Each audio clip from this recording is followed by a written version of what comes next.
Hello, and welcome to PHAME's YouTube tutorial series. PHAME is a fine and performing arts academy in Portland, Oregon, serving adults with developmental and intellectual disabilities. But wherever you are, we're so glad you found us online.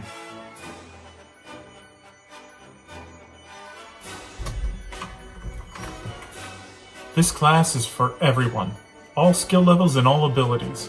And this class, Improv, is taught by me. My name is Jason Rouse. I'll be your teacher and collaborator. How are you?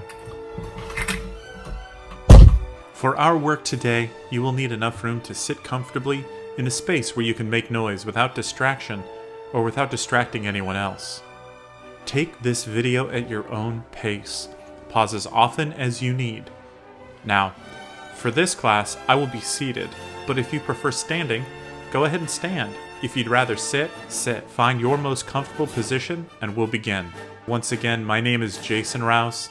Today, we're focusing on space work.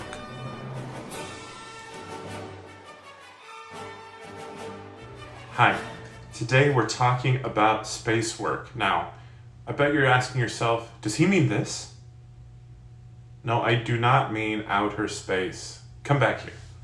No, I mean space work or object work. Now, basically what that is it's the act of creating out of negative space. You're creating props, costumes, and set pieces that help you further define and create the world you're seeing as existing in.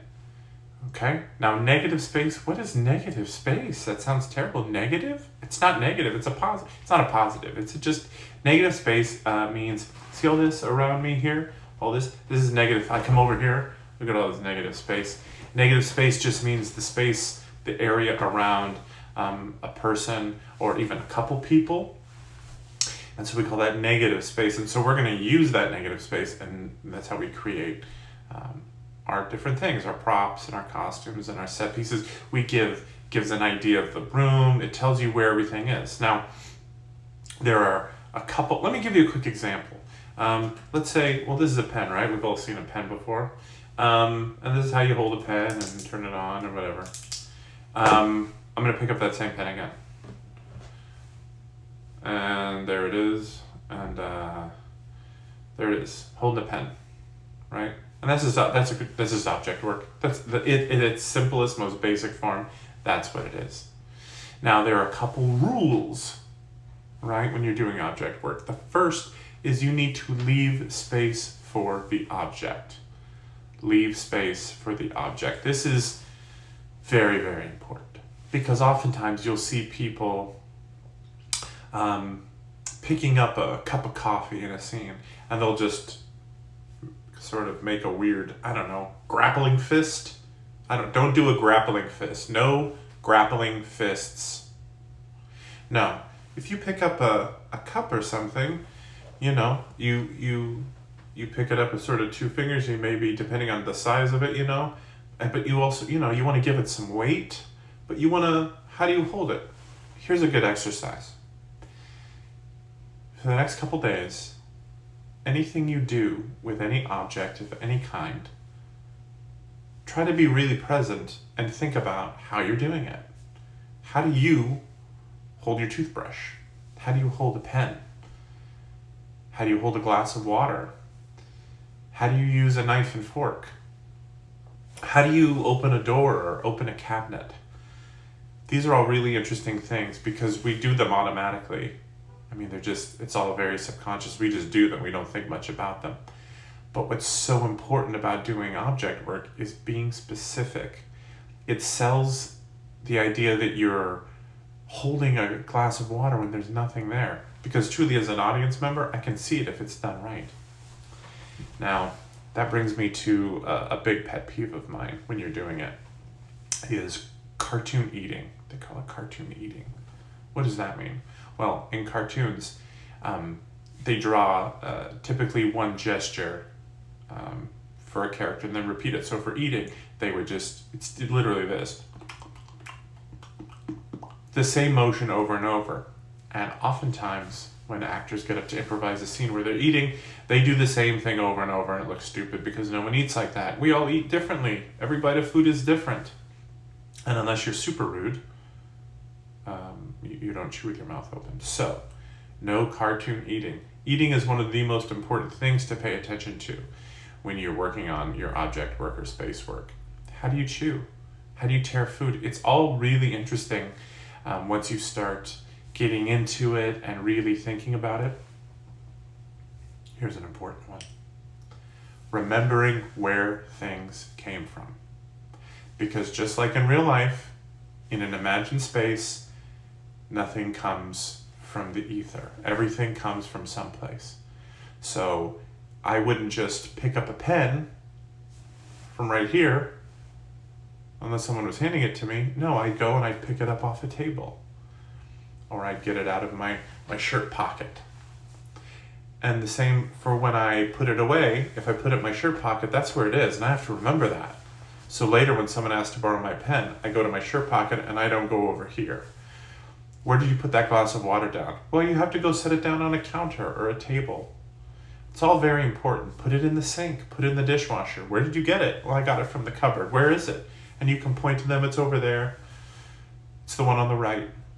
Be specific.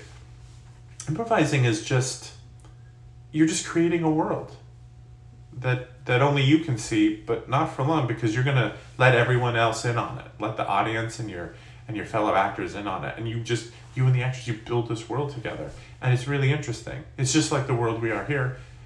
It's just using your imagination. And it's not terribly difficult. It just takes, like all things, a little practice and some thought. And it's like almost like you're relearning to do all these things because you're being aware of how you do things. So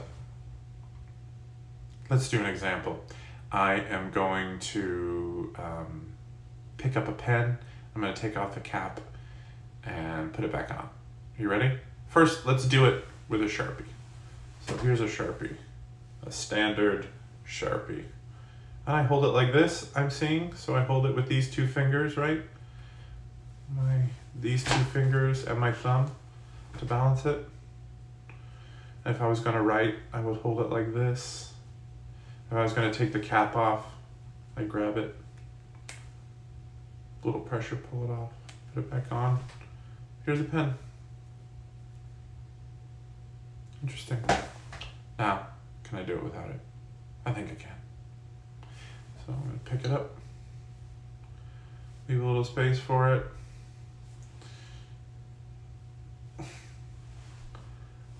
There you go.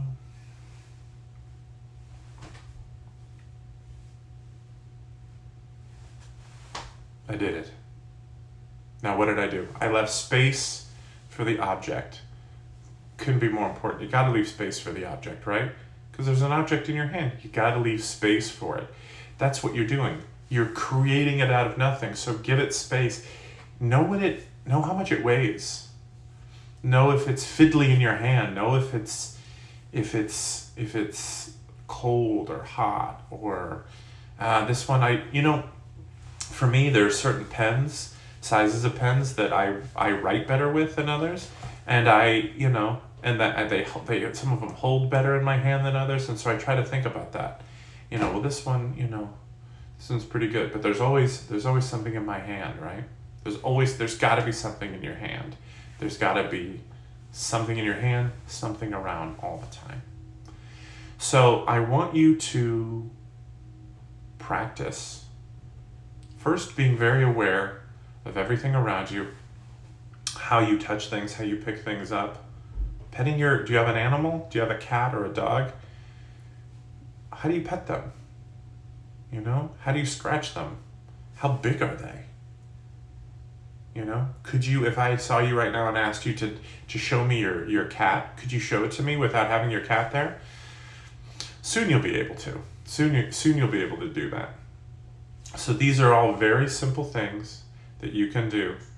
And next time we're going to do some more object work. We're going to do some bigger things, and we're going to do a whole scene where we create it, out of thin air with objects. So please have a very good time practicing. Remember, leave space for the item, no cartoon eating. Remember where you put things down. Okay? Do that, everything else is going to be no problem. I look forward to seeing you next time. Work on those things, and we'll see you soon.